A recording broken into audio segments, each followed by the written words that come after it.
Assalamu alaykum wa rahmatullahi wa barakatuh à tous mes frères et sœurs. Il y a des instants dans la vie où tout semble vaciller. Des jours où tu regardes autour de toi et tu ne comprends plus rien.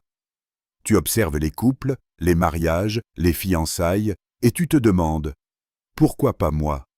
Pourquoi certaines relations s'effondrent-elles ? Pourquoi certaines personnes, pourtant importantes, disparaissent de ma vie ?» Et puis il y a ces moments plus subtils, presque imperceptibles.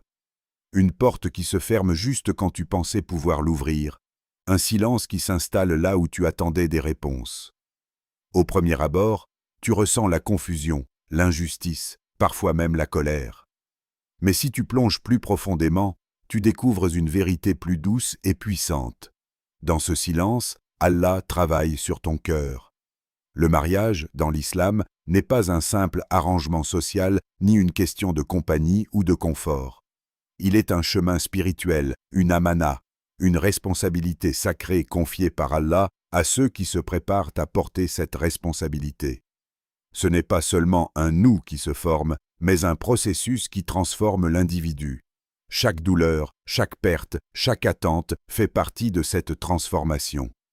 Allah dit dans le Coran: « Et parmi ces signes, il a créé pour vous, de vous-même, des épouses, afin que vous trouviez auprès d'elles la tranquillité, et il a mis entre vous affection et miséricorde. » Et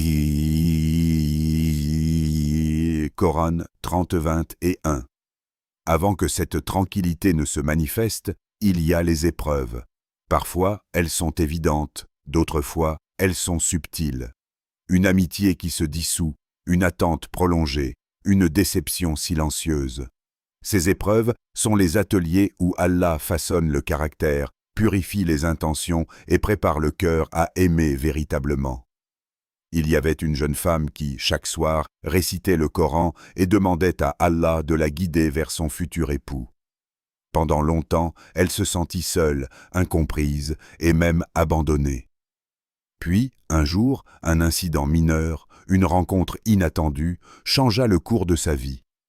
Sans qu'elle le sache à l'époque, toutes ces petites épreuves l'avaient rendue plus patiente, plus consciente de sa foi, et surtout plus prête à accueillir un amour qui ne serait pas seulement émotion, mais une source de tranquillité pour son âme. Ces moments où tu te sens perdu, où tu ne comprends pas les tournants de ton destin, sont en réalité des tests silencieux. Allah regarde ton cœur et se demande: es-tu prêt à aimer avec sincérité? Es-tu prêt à porter la responsabilité d'une âme entière, avec ses fragilités, ses blessures, ses rêves? Chaque silence, chaque perte, chaque attente est un signe discret, presque imperceptible, qu'Allah façonne ton cœur. Si tu observes attentivement, tu remarqueras que tes prières sont plus profondes, que tes intentions se clarifient, que ta patience devient plus solide. Ces épreuves ne sont pas des obstacles, mais des tremplins. Et aujourd'hui, nous allons plonger dans ces épreuves secrètes, celles qui, si elles sont traversées avec foi et patience, peuvent signaler que ton cœur est en train d'être préparé pour accueillir l'amour qu'Allah a déjà écrit pour toi. Parce que dans le monde visible, tu vois le chaos, mais dans le monde invisible, Allah écrit ton destin avec la précision d'un artiste qui façonne son chef-d'œuvre. Parfois, une personne entre dans ta vie avec une telle intensité que ton cœur semble ne plus respirer sans elle. Tu imagines un futur ensemble, tu dessines des scènes dans ton esprit où vos vies s'entrelacent, où chaque prière murmure son nom. Tu crois, avec tout ton être, que cette personne est celle qu'Allah a destinée pour toi. Et puis, soudainement, le monde bascule.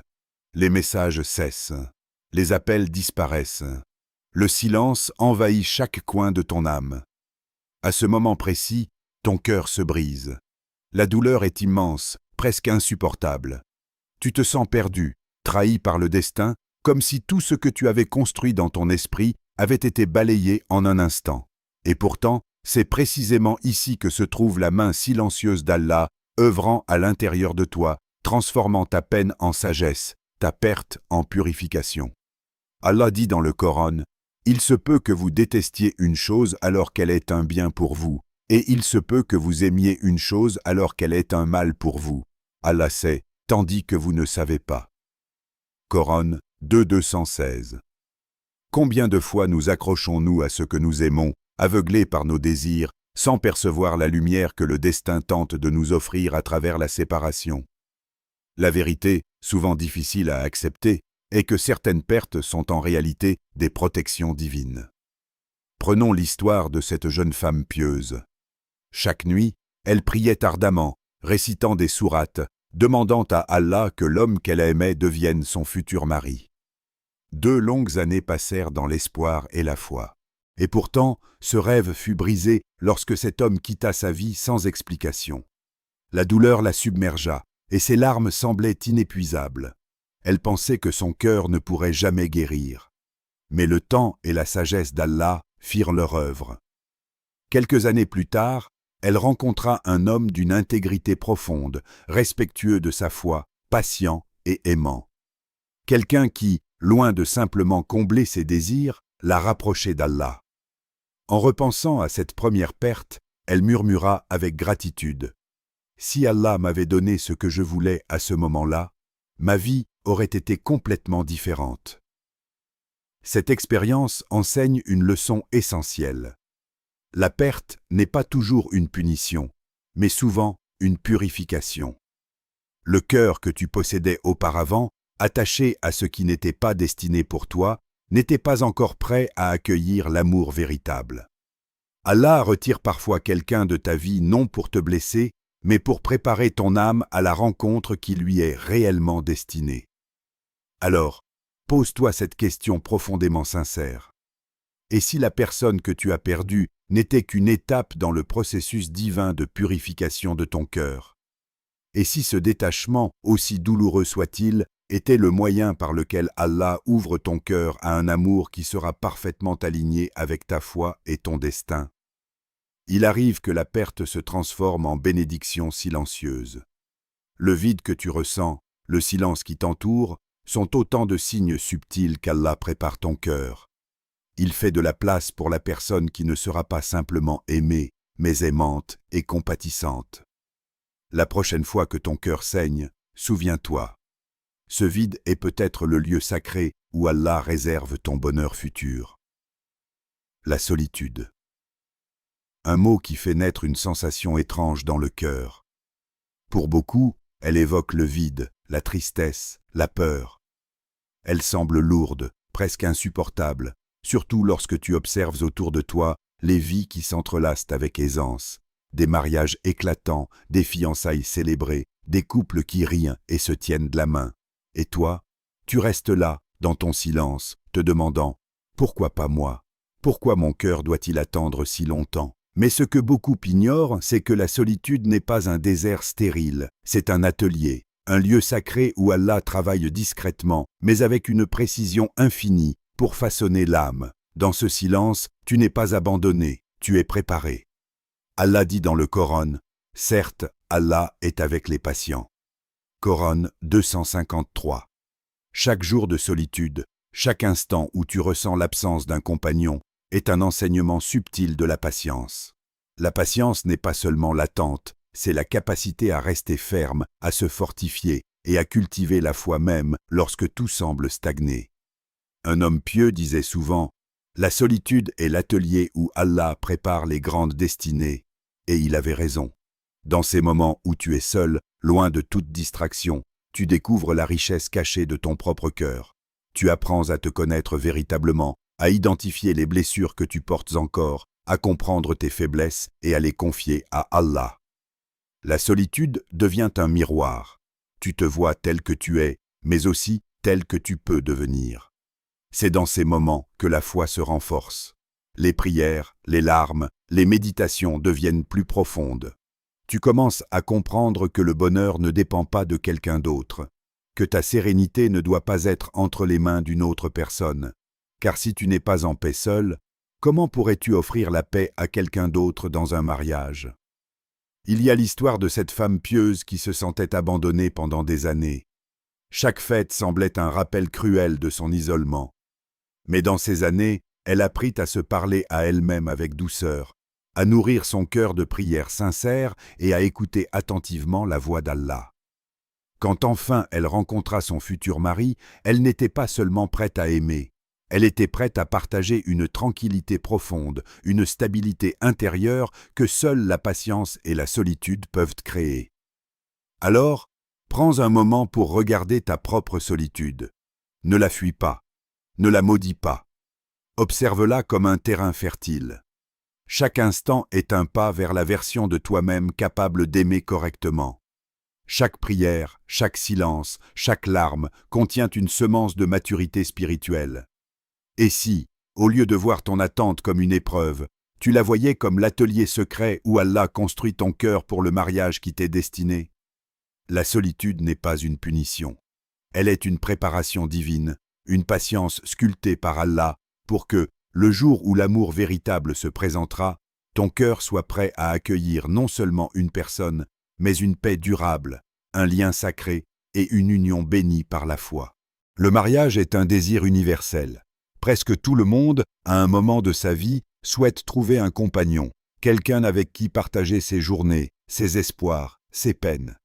Mais très peu s'arrêtent réellement pour se demander « Pourquoi est-ce que je veux me marier? Est-ce pour combler un vide? Pour apaiser la solitude qui gronde à l'intérieur? Pour répondre aux attentes de la famille ou de la société? Ou est-ce un désir plus profond, un désir de construire une relation qui rapproche ton cœur d'Allah et qui élève ton âme? Cette question semble simple, mais elle est cruciale. Car le mariage ne se résume pas à recevoir de l'amour. Il est facile de confondre un sentiment de confort avec une intention sincère. Et pourtant, les fondations d'une union durable reposent sur la pureté des intentions.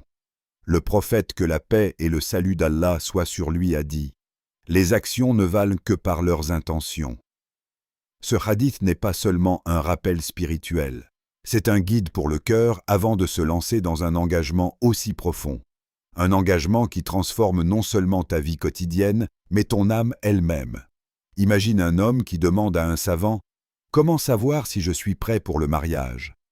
Le savant répond « Quand ton intention n'est plus seulement de recevoir l'amour, mais de le donner. » Voilà la clé. Le mariage n'est pas une transaction où l'on prend plus qu'on ne donne. Il est un échange sacré, où chaque action est un miroir de la sincérité de ton cœur. Être marié ne signifie pas seulement être compris ou soutenu. Cela signifie comprendre profondément, soutenir même dans les moments difficiles, et aimer avec patience et constance, sans attendre de retour immédiat. Chaque fois que tu rêves de ton futur époux ou épouse, demande-toi « Si Allah me le donnait demain, serais-je capable de devenir une bénédiction dans sa vie ?»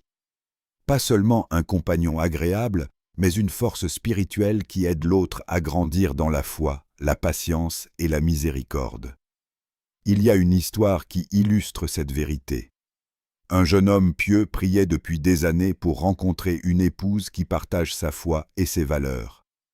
Quand il rencontra finalement celle qui deviendrait sa femme, il comprit que son succès dans cette relation ne dépendait pas seulement de ses sentiments ou de son choix, mais de sa capacité à offrir un amour pur, patient et sincère, motivé uniquement par la volonté de plaire à Allah.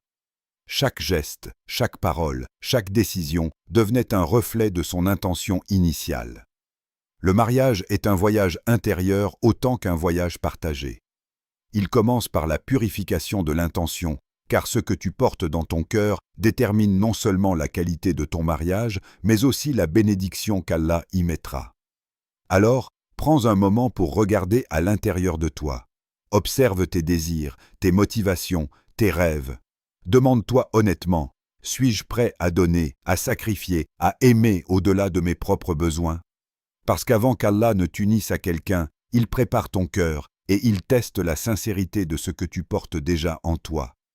Purifie ton intention, nettoie ton cœur, car c'est là que commence le véritable chemin vers un mariage béni, où l'amour n'est pas seulement ressenti, mais vécu comme un acte de foi et de service envers Allah.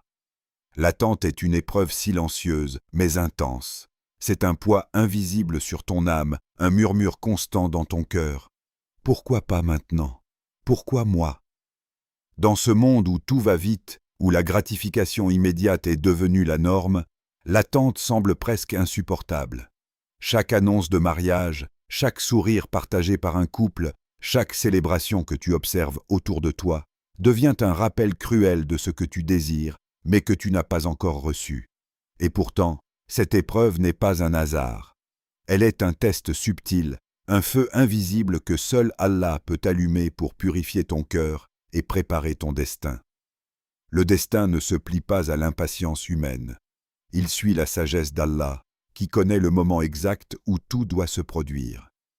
Allah dit dans le Coran « Et place ta confiance en Allah. Allah suffit comme protecteur. » Coran 33. 3. Chaque retard, chaque attente, chaque instant de solitude contient une leçon profonde. Pour comprendre cela, il suffit de contempler l'histoire du prophète Youssouf, Joseph. Son chemin était semé d'épreuves incroyables. Trahi par ses frères, jeté dans un puits, vendu comme esclave, emprisonné injustement. Des années de souffrance, d'humiliation et de solitude. Pourtant, chaque obstacle, chaque injustice, chaque douleur était un pas vers son destin. Et Allah dit « Et ainsi nous donnons autorité à qui nous voulons. » Coran 12,56. Leçon universelle. Ce que tu perçois comme un retard n'est jamais un hasard. Ce n'est jamais une punition. C'est une préparation. Chaque épreuve que tu traverses, chaque silence que tu endures, chaque déception que tu encaisses est une forge. Allah ne façonne pas seulement le moment où ton mariage se produira, il façonne toi, ton cœur et ton esprit pour que lorsque le moment arrive, tu sois réellement prêt à accueillir cette bénédiction. Il est facile de vouloir tout maintenant.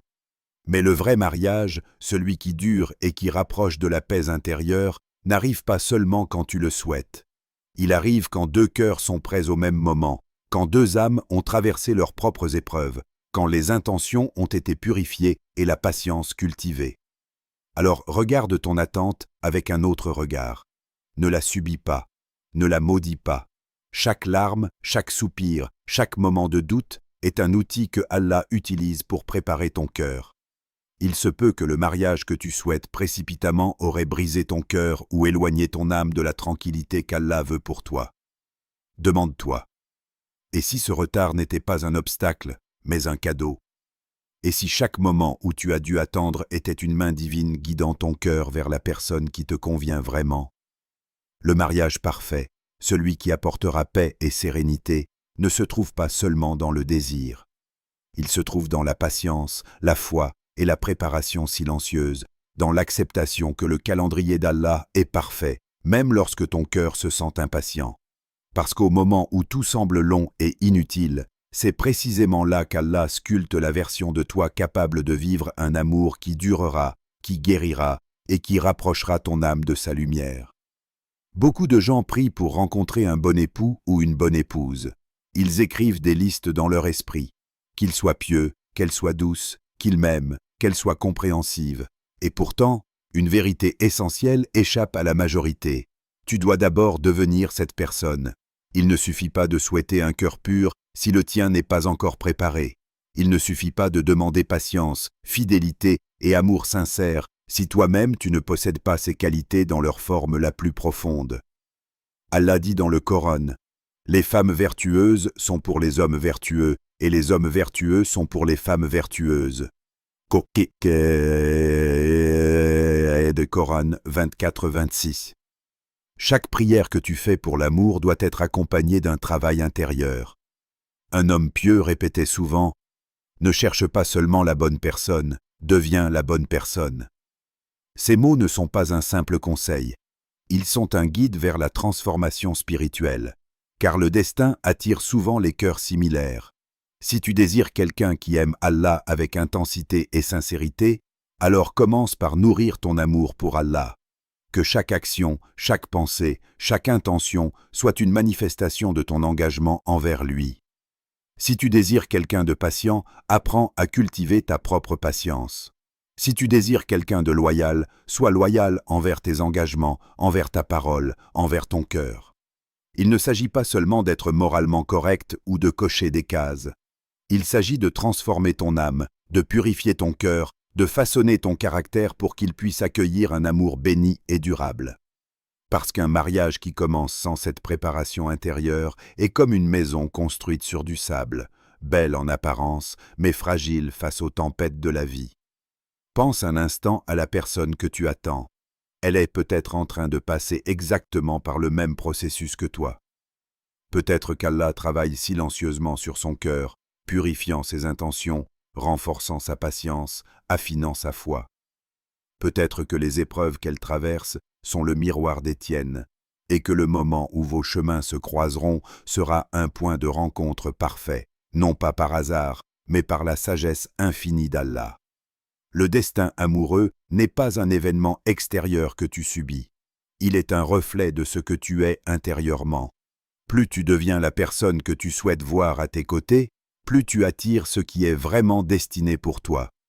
Chaque prière pour ton futur époux ou épouse doit commencer par une transformation de toi-même, une purification de ton cœur et un engagement profond à devenir une source de bénédiction pour l'autre. Alors pose-toi cette question profondément sincère. Si la personne que j'attends arrivait demain, serais-je prêt à être cette bénédiction dans sa vie? Si Allah me mettait face à mon destin, serais-je capable de donner l'amour, la patience et la fidélité que je désire recevoir? Parce qu'au final, le mariage est plus qu'une union. C'est un reflet de l'âme. Et celui ou celle que tu attends n'est peut-être pas seulement façonné et par Allah pour toi, mais toi aussi, tu es façonné et pour lui ou pour elle.